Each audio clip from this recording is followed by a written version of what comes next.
Okay, welcome back everybody.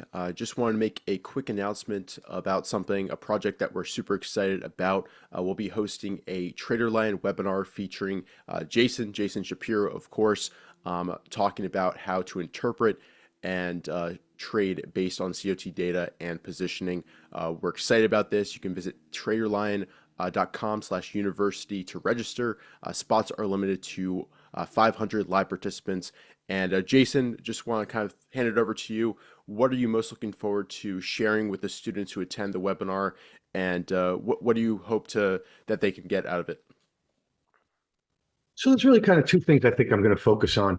Um, the first one is really more about what it is that trading does, for your overall portfolio and your overall growth of your wealth and your net worth, which is really what obviously we want to do here. And I'm going to get into where it fits into an overall portfolio and how to approach that. Um, and then more specifically, when it comes to trading and how to approach markets, I'm going to focus a lot about the things that I like to look at, which is positioning. And how positioning is what I observe to be the real discounting method of a market. And in particular, positioning is where I think you can find some really good risk reward opportunities in the market. A lot of people obviously look at price in a lot of different ways. I tend to be pretty contrarian trader. When people try to be contrarian, they focus on price and say things like, oh, this has gone up a lot, therefore I'm going to short it. I'm against that type of thinking. I think that's how you get run over. I'm not a fighter of the tape, so to speak. So I look at positioning, and within looking at positioning, the COT, commitments of traders data, is one important input of positioning that I use a lot. So I was going to talk a lot about that too and how I use it. Yeah, perfect. And for people who maybe aren't super familiar with your background, would you mind just kind of touching on that? When you first started trading and your career up to this point. Yeah, I mean, I'm 56 now. I started trading when I was about 22. When I lived in Asia, I was trading the Hong Kong market. I was trading for myself back then, and did that for quite a number of years. And then I sort of moved on and started managing money, and I worked at a pretty big hedge fund and managed money there for a long time, and then left and started my own firm, my own CTA, which is what I do now. I manage institutional assets in a CTA. I'm a futures trader. And of course, you were featured in the last Market Wizards book, which I know have been a big influence on you. I know that's a recommended resource to reread those. So just want to mention that as well. And just to emphasize for people who maybe are thinking about attending this webinar, what are some of the top lessons that you hope to pass on to share with them? Again, trading is to me not about predicting the future. That's what gets you in trouble. Trading is about trying to identify situations where there is good risk reward, meaning if you're going to lose on this trade, you lose $1. And if you're going to make on this trade, you make, $5, $6 type of thing. And over time, that's how you're going to put up positive returns in the market. We all get stuck in this idea of trying to predict the future, which really is impossible to do over time. Doesn't mean any one time you can't say, hey, this thing's going up and it goes up and you're like, oh, I knew it, right? You didn't know it. Okay. It was a heads or tail situation and you got it, right? But over time, I think people will find that that's not going to work for them. What's going to work for them is trying to identify and execute in good risk reward situations. Yep, And I perfect. have to focus on how I find those. I'm not the only one that finds those. I have a certain way that I find them, and I'm going to share that.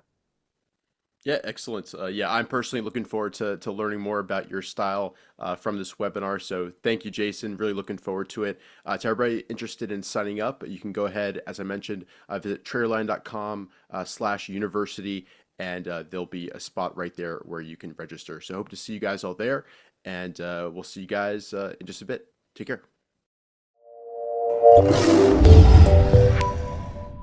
And having helped a lot of traders now, what are some misconceptions with managing risk and cutting losses and all that you've noticed a lot of newer traders or traders who haven't quite developed their strategy yet, have?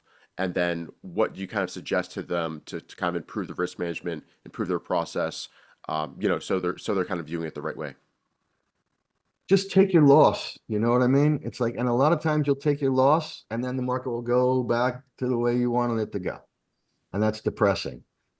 That probably happens 80% of the time, but it's the other 20% of the time that saves you, you know? Like I say, you have to stay alive long enough to get lucky, right? So those will keep you alive. I understand it's frustrating. Oh, I sold it at 50 and now it's at 60 and now it's at 70 and I missed it and I wish I stayed in. And so then the next time you will stay in and then that'll be the time that'll blow you out, right? Right. Everybody loves Nvidia these days to talk about Nvidia, but like if you wanted to short Nvidia at 400, that's fine. You had your reasons you wanted to short it. But when it made a new to all-time high, just cut your loss. Look what that saved you to this point, you Right. know? Um, I actually did a video a few weeks ago where somebody had sent me a portfolio of somebody they had been following. And this person had their buy, their target, their sizing, and their stop. And the portfolio was down like almost 70%, right? Because they didn't take their stops. They were doing things like shorting Nvidia at 300 and their stop was at 500, but they never got out of it. They never got stopped. So they were sitting on all these losing trades. And I ran and said, what if they had followed their stops? And I'm not even saying that this person was a good trader or a bad trader, that his stops made sense or didn't make sense. I don't even know. I don't even know who this person is, right? But what I found was if he followed his stops, his loss went from like almost 70% to half of that Yeah. just by honoring his stops. And those might have been crappy stops for all I know. I don't know, right? But that would have taken half of his loss away, which means his winning trades would have gone much better towards making him money, right? And this portfolio, by the way, only showed his open trades because apparently what this person does is likes to take a lot of profits, small profits, but then he just rides as losers, right? Which doesn't help. But if he had just done the stops that he had put in, his losses would have been half. And so therefore the ones he was taking winners on, maybe would have gotten him to positive for all I know. I don't know. But um that's the point there. Just take them, man. You gotta, you know, I was in this Market Wizards book, and so people, like say, oh, he's a market wizard. I'm here to tell you, I'm not, I don't predict markets any better than anybody else. Okay. What if I'm a market wizard? What I feel like I am better at than the vast majority of people is taking losses. I'm really good at taking losses. Okay. I have a defined place where I'm getting stopped. You will never, ever see me. Okay. Not take that stop. You'll see me mess up on some other things. Okay. But you will never see me do that ever. So if I'm some kind of market wizard, it has everything to do with the fact that I take losses better than most people. That's it. I can promise you I don't predict markets any better than anybody else.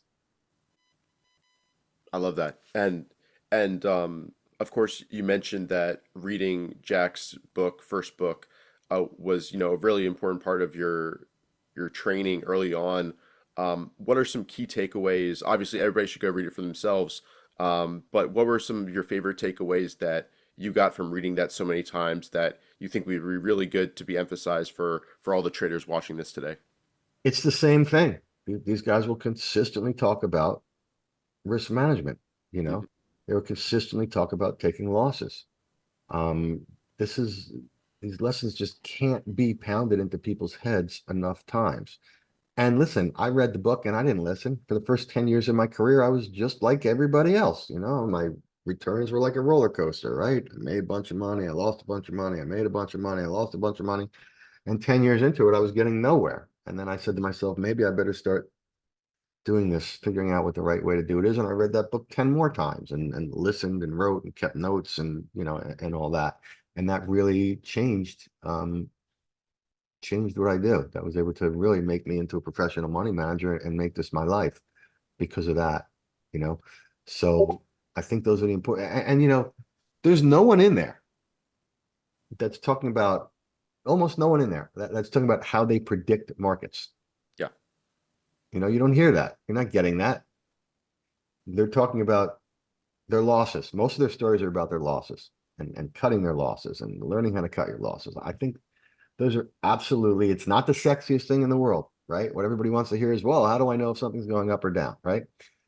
That's the sexy stuff, but it's the most practical thing in the world, and it's the stuff that's going to get you to where you want to be. So in a sense, that's where the biggest edge is almost over most market participants is cutting your losses and keeping that strict risk management. I think that's the biggest edge there is. Like I say, I got no edge in predicting the future over anybody, but I think that my edge comes from the fact that part of my edge, a large part of my edge comes from the fact that I don't fool around with losses, man. I take them. Yeah. What do they say? The first loss is the best. The quickest loss is the best loss, right? It's okay. You lose. You better get used to it, because these people that tell you that they have 90% win rates, I can assure you, are lying. There's a scam behind that, if anybody says that, right? Because it just ain't true. So you have to be ready to, like I say, I have something like 23 and a half years now of this particular process that I've been doing in the same way. 37% of my trades make money. Yeah.